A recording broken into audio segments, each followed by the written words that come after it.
मैंने एक चीज़ देखी है कि सारा खेल नज़रिया का है।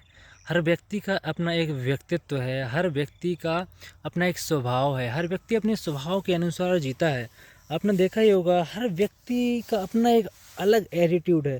एटीट्यूड का मतलब मॉडर्नता से मेरा बिल्कुल भी नहीं है। एटीट्यूड का मतलब स्वभाव से है कि हर व्यक्ति का एक अपना स्वभाव है। थोड़ा-सा कोई ज़्यादा नरम है, थोड़ा-थोड़ा कोई गुस्सा वाला व्यक्ति है। मतलब अलग-अलग प्रकार का हर व्यक्ति का एक अपना एक स्वभाव है और हम कई बार चाहते हैं कि सामने वाला व्यक्ति का स्वभाव है, वो मुझे पसंद नहीं है तो वो भी मेरे जैसा अपना स्वभाव कर ले। ये इनडायरेक्टली रूप से हम करते भी हैं कई बार, लोगों को जानबूझकर भी वो थोड़ा करते हैं हम। तो ऐसा नहीं है, सबको अपना-अपना स्वभाव जहाँ जैसा ठीक है, वहीं पर ही रहना चाहिए। हर व्यक्ति का अपना स्वभाव है, किसी को थोड़ा मज़ाक करने का ज़्यादा है, लाड़-प्यार थोड़ा ज़्यादा करता है, कोई व्यक्ति थोड़ा सेंसिटिव है, कोई व्यक्ति थोड़ा गुस्सा सा स्वभाव है उसका, कोई थोड़ा प्रेम सा स्वभाव है। तो अलग-अलग स्वभाव के व्यक्ति हैं, हर व्यक्ति को एक-दूसरे के स्वभाव को स्वीकारना चाहिए है। हम स्वीकारते नहीं हैं, इस कारण से हमारी लड़ाइयाँ होती हैं, झगड़े होते हैं, ये वो फलाना मनमुटाव होता है, दुनिया भर की चीज़ें होती हैं, ये बात आपने देखी होगी और ये बात फैक्ट है इसमें और उसमें कोई ऐसी दो राय नहीं है। तो हमें एक दूसरे के स्वभाव को स्वीकारना चाहिए। अगर हम स्वीकारते नहीं हैं तो लड़ाइयाँ मनमुटाव पैदा होते हैं। हाँ, किसी का स्वभाव अगर ज़रूरत से ज़्यादा गलत है तो वहाँ पर हमें बोलना भी चाहिए। ऐसा भी नहीं है कि हम कोई ज़रूरत से ज़्यादा गलत करता है, बोलता है, गालियाँ वग़ैरह देता है, कुछ भी ऐसी चीज़ें हैं जो भी आपको ज़रूरत से ज़्यादा गलत लगती हैं तो वहाँ पर आपको टोकना भी ज़रूरी है। बाकी स्वभाव सबके अलग-अलग हैं, तो हाँ, सबके स्वभावों को हमें स्वीकारना ज़रूरी है। और सारा खेल नज़रिए का है, आपने देखा होगा। एक व्यक्ति अपनी लाइफ़ को दूसरे नज़रिए से देखता है और दूसरा व्यक्ति उसी लाइफ़ को दूसरे नज़रिए से देखता है। एक नज़रिया मैंने देखा है, हर एक स्थिति को आप अलग-अलग नज़रों से देख सकते हो और जिस नज़रिए से आप जिस एक स्थिति को देखोगे, अलग-अलग नज़रियों से आप एक स्थिति को देखोगे, तो वही एक स्थिति आपको अलग-अलग नज़रियों से अलग-अलग दिखेगी। एक एक रूम के अंदर 4 कोनिये होते हैं, आप चारों कोनियों से अलग-अलग जाकर देखोगे, तो आपको पूरा रूम का जो स्ट्रक्चर है वो अलग-अलग ही दिखेगा। अब लाइफ़ को जीने के एक तो ये तरीका है कि हम इस तरीके से जिएँ कि कोई हमें गाली भी दे, तो भी हमें फ़र्क ना पड़े। क्योंकि किसी संत पुरुष ने कहा है कि गालियाँ देना तो उसका काम है, उसको गुस्सा आया, उस व्यक्ति ने मुझे गालियाँ दी। सामने वाले व्यक्ति को गुस्सा आया, उसने मुझे गुस्से में गालियाँ दे दी। उसने गालियाँ दे दी, ये किसकी समस्या है? ये उसकी समस्या है ना। गुस्सा किसको आया? वो सामने वाले व्यक्ति को, ये उसकी समस्या है। ये मेरी समस्या तो नहीं है कि मैं भी उसको जाकर गालियाँ दूँ, उससे लड़ने लग जाऊँ।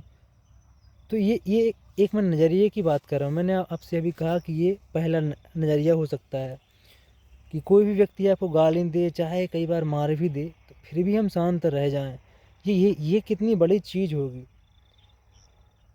क्योंकि गुस्सा उसने किया, गाली उसने दी, गाली उसने दी, किसी व्यक्ति ने मुझे गाली दी, तो गाली देना तो आपका काम है, लेकिन गाली ना लेना मेरा काम है। ये तो मेरे हाथ में है ना कि मैं गाली आपकी लूँ या फिर ना लूँ, ये मेरा काम है।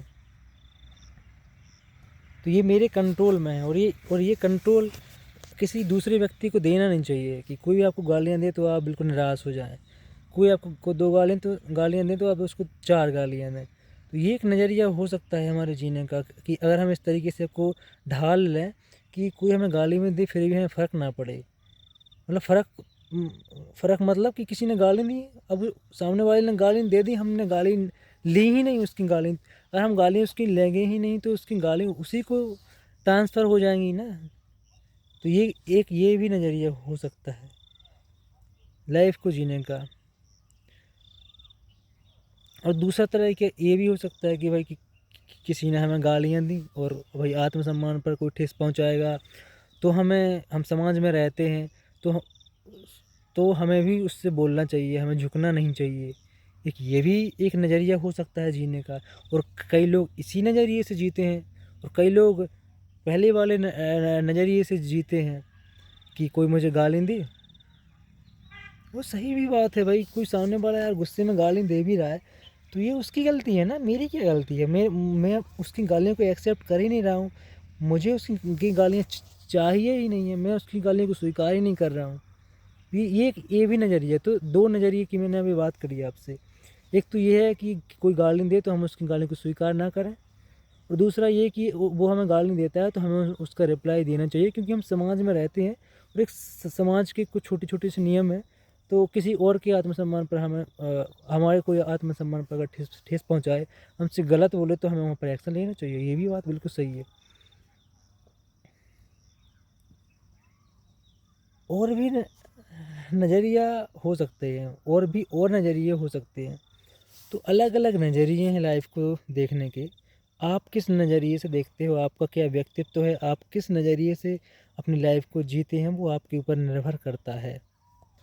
सद्गुरु कहते हैं कि मैंने अपनी ज़िंदगी का कंट्रोल, नियंत्रण किसी और को देकर नहीं रखा है कि कोई जब चाहे मुझे गुस्सा दिला दे, कोई जब चाहे मुझसे गालियाँ दिलवा ले, कोई जब चाहे मुझसे मतलब कुछ भी करवा ले। इस तरीके का नियंत्रण मैंने किसी और को नहीं दे रखा है।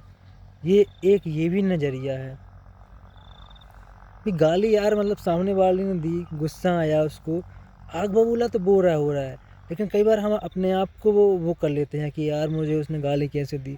गुस्सा हम अपने आप को दे लेते हैं, बल्कि गुस्सा तो उसने किया है, सामने वाले व्यक्ति ने। तो सामने वाले व्यक्ति जाने, हमें तो तुम्हारी गाली स्वीकार नहीं है भाई।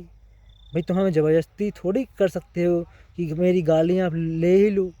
उसने गाली दे दी, अब ज़बरदस्ती तो वो थोड़ी कर सकता है कि गाली लो ही। अब भाई मुझे नहीं चाहिए आपकी गाली, मैं स्वीकार नहीं करता भाई आपकी गालियों को, नहीं चाहिए। तो जब मैं अब आपकी गालियों को स्वीकार नहीं करूँगा तो वो आपको वापस चली जाएंगी ना, ये तो स्वाभाविक बात है। अब जैसे भाई मेरा पेट भरा हुआ है, मैंने खाना खाया है, अब भाई मुझे खाना आप दो या फिर कुछ रसगुल्ले ला कर दो, कुछ भी दो, कुछ भी आप मुझे खाने को दोगे तो मैं मना कर दूंगा ना, मुझे नहीं चाहिए भाई, मुझे नहीं चाहिए। तो आप वापस ले लोगे ना, आप मुझे ज़बरदस्ती तो खिलाओगे नहीं। तो ऐसा गालियों के साथ में भी है, सही बात है ना यार, मतलब लॉजिक है बात में। तो भाई इस तरीके से भी आप जी सकते हो। या फिर दूसरा तरीका है, भैया आपने 2 गालियाँ दी, मैं आपको 4 दूंगा, फिर 8, 16, 32, 64, 128, 256, 512, 1024, 2096, मतलब फिर देख सकते हो कि क्या होगा। आप फंस जाओगे। मतलब ये जन्मों और कर्मों से निकलने का अगर आप सोच रहे हो कि मैं कर्मों में ना फंसूँ, हम ज़बरदस्ती कर्मों में फंस जाते हैं। कोई हमें गाली देता है तो हम उसको रिप्लाई में 4 गाली देते हैं और हम फंस जाते हैं। फिर कोर्ट कचहरी कहाँ तक मामला जाता है सबको मालूम है। तो अपने अपने नज़रिए की बात है, अपने अपने स्वभाव की बात है, कौन व्यक्ति किस तरीके से जी रहा है ये आपको ही तय करना पड़ेगा।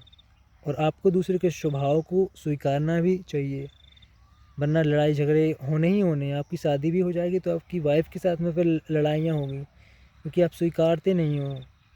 किसी भी चीज़ को आपने देखा होगा, आप स्वीकार लेते हो तो आप उसका फिर वो चीज़ बोझ नहीं होती है, वो चीज़ हल्की हो जाती है। तो धन्यवाद। अपनी अपनी अपनी लाइफ को बड़े ही आसानी से अपने अनुसार, अपने स्वभाव के साथ में, अच्छे स्वभाव के साथ में थोड़ा और अपने आप को कुनकुनावा बनाइए, थोड़ा प्रेम से रहिए। Thank you, love you, good bye.